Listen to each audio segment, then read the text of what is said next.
I'm Matt from Home Safety Solutions, and we're here today talking to you about our roll-down shutters from Nautilus.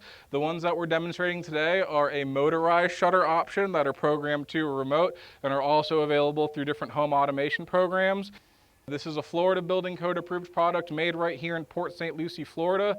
The reason that we like the Nautilus system is they have an exclusive design that uses progressive slat sizes. So the roll is tighter and they're housed inside of a smaller box at the top. You notice here we have an opening that's almost 100 inches tall and the shutter is going to be stored in that 7-inch box at the top. Some of our competitors with the larger shutters will be either in a 10 or 12-inch size box. It'll be a little bit more bulky. This gives you a nice aesthetic and a nice discreet look.